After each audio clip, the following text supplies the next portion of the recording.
한국어 단어조성 원리를 통한 한글 문해력 강조 한자 공부의 왕도 365번째 시간인데요. 오늘 우리가 살펴볼 첫 번째 한자는 배자를 살펴보도록 하겠습니다. 무리라는 의미를 가지고 있는 배자를 살펴볼 건데요. 이 무리라는 의미의 대자는 주로 군대에서 많이 사용하는 특징을 가지고 있습니다.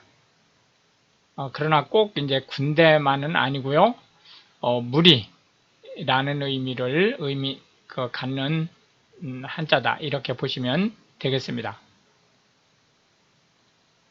하나, 둘, 셋, 넷, 다섯, 여섯, 일곱, 여덟, 아홉, 열, 열하나, 열둘 해서 총 12획에 해당하는 한자가 되겠습니다.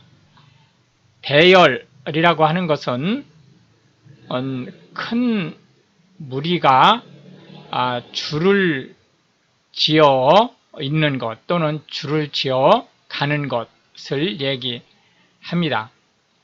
대오라고 하는 것은 대열과 같은 의미를 가지고 있는데요. 편성된 대열이라는 의미를 가지고 있습니다. 군대라고 하는 것은 군대 집단, 군인 집단을 얘기하고요. 부대라고 하는 것은 군대의 편성 단위를 얘기합니다. 예를 들어서 대대, 연대, 여단, 사단, 군단, 군 이런 거를 이제 얘기를 하죠. 간혹 중대가 독립부대로 편성될 수 있고요. 우리나라의 경우 GOP는 소대 단위로 부대가 편성되어 있습니다. 입대하다라고 하는 것은 군복무를 위해서 자원이 군에 들어가는 것을 얘기하고요. 제대하다라고 하는 것은 특정한 복무기간이 끝나서 군대에서 제외되는 것을 얘기합니다. 통상 제대는 이제 병에 해당되는 얘기고 장교의 경우에는 통상적으로 이제 전역을 단순 소집 해제 형태의 전역을 하고 제대는 하지 않는 구조를 가지고 있죠. 우리나라의 경우 그렇다는 겁니다. 대상이라고 하는 것은 사막 등을 횡단하는 상인 무리를 얘기합니다. 함대라고 하는 것은 바다에서의 작전을 수행하는 배, 즉 전함을 얘기하는 거죠. 전함의 무리를 얘기하는데요. 통상 함대 하면 배의 이제 무리를 얘기하지만 그 안에는 항공기라든지 또는 기타 그 해군 전략 또는 전술을 수행하는 데 필요로 하는 자원들이 모두 포함되어 있다. 이렇게 보시면 되겠습니다. 종대라고 하는 것은 지휘관이 보는 쪽에서 열을 셀 수 있는 그러한 이제 대열을 얘기하는 거고요. 종대의 상대 개념으로는 횡대가 있죠.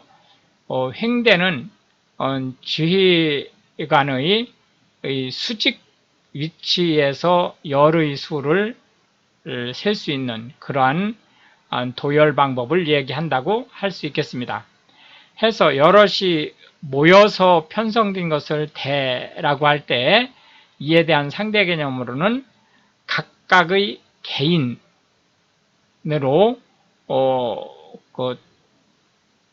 따로 떨어진 인적 자원을 얘기하는 개자를 들어보았습니다. 두 번째로 살펴볼 한자는 려자가 되겠는데요. 생각하다 라는 의미의 한자가 되겠습니다. 그래서 려자를 살펴보도록 하겠습니다. 생각하다 라는 의미의 려자를 살펴보도록 하겠습니다.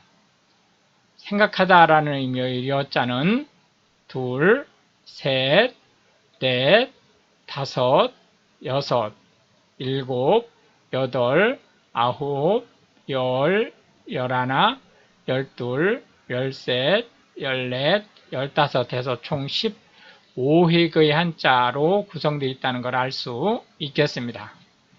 생각하다 라는 의미의 려자를 살펴보고 있습니다. 생각하다 라는 의미의 려자는 당연히 단어 첫 자로 나올 때 여로 발음된다는 걸 체크하고 넘어가시면 되겠고요. 사려깊다 라고 하는 것은 여러 가지 주변 여건을 골고루 생각하는 스타일이다 라는 뜻을 얘기하고요. 심려라고 하는 것은 걱정과 근심을 얘기합니다. 염려하다 라고 하는 것은 걱정하다 또는 근심하다 라는 뜻이고요. 고려하다 라고 하는 것은 어떤 대상을 특별히 생각하다 또는 그 대상의 사정을 감안하다 라는 뜻을 가지고 있습니다. 배려하다 라고 하는 것은 고려하다 라는 말과 같은 뜻을 가지고 있는데 특히 그 중에서도 상대방에게 어떤 편의를 봐주다 라는 뜻으로 쓰일 수 있습니다. 무려라고 하는 것은 예상했던 것보단 훨씬 많은 이라는 의미를 가지고 있습니다. 숙려라고 하는 것은 충분히 생각하다 라는 뜻을 가지고 있습니다.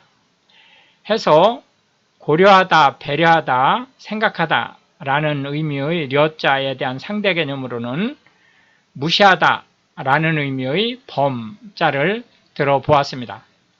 마지막 세 번째로 살펴볼 한자는 맹세하다 라는 의미의 맹자가 되겠는데요. 무엇인가를 다짐하다 라는 의미를 가지고 있죠. 그래서 맹자를 살펴보도록 하겠습니다. 다짐하다 라는 의미의 맹자는 둘, 셋, 넷, 다섯, 여섯, 일곱, 여덟, 아홉, 열, 열하나, 열둘, 열셋에서 총 13획에 해당하는 한자가 되겠습니다. 다짐하다 라는 의미의 맹자를 살펴보도록 하겠습니다. 맹세하다, 이게 새가 아니고 새죠. 이게 오자가 나왔네요. 이게 새입니다. 실제로 이 한자어를 보면 이게 서자입니다. 서약하다 할 때 서자인데, 읽기는 맹세로 읽습니다. 맹세하다 라고 하는 것은, 무엇인가를 하겠다고 또는 하지 않겠다고 굳게 다짐하다 라는 뜻이고요. 동맹이라고 하는 것은 나라 또는 조직, 단체, 기관이 서로 뜻을 함께하여 이득이나 또는 안보를 함께 하겠다라는 것을 얘기합니다. 그런 행위 또는 그런 행위로 인해서 발생한 기관, 단체를 동맹이라고 얘기를 하고요. 연맹과 동맹은 사실상 같은 의미를 가지고 있습니다. 그러나 단지 동맹이 좀 상대적으로 더 안보, 즉 생명에 대한 위협을 제거하기 위한 것을 목적으로 할 때 더 많이 쓰이는데 반해서 연맹이라고 하는 것은 어떤 사업, 특히 스포츠 부분에서 어떤 뭐 게임이라든지 정기적인 그런 것들을 진행할 때 더 많이 쓰이고 있다라고 보시면 되겠습니다. 국제연맹이라고 하는 것은 1차 세계대전이 발생하자 이에 대한 후속 조치로 국가 간의 연합을 한 것을 얘기하는데요. 2차 대전이 발생하면서 국제연맹은 사실상 이제 폐지되고 유엔이 설립되게 되죠. 혈맹이라고 하는 것은 피로 맺어진 동맹이란 뜻으로 혈맹은 통상 군사동맹을 얘기합니다. 맹방이라고 하는 것은 연맹 또는 동맹에 참여한 집단을 얘기하는데요. 이 방자가 나라라는 의미입니다. 하기 때문에 통상적으로 맹방하면 국가 간 동맹 또는 국가 간 연맹의 멤버리라고 보시면 되겠습니다. 맹주라고 하는 것은 연맹이나 동맹의 지도자에 해당하는 개인 또는 나라를 뜻하고요. 가맹점이라고 하는 것은 특정한 서비스, 특히 신용카드 관련된 서비스의 멤버를 얘기합니다. 맹우라고 하는 것은 서로 신의를 지키겠다고 굳게 맹세한 친구를 얘기하는 거고요.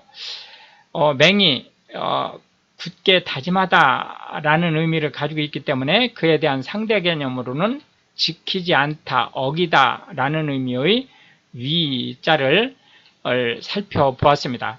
이렇게 해서 이제 오늘도 우리는 3개의 한자와 각 한자에 대해서 9개씩의 현대 한국에서 자주 쓰이고 있는 단어들을 살펴보았는데요.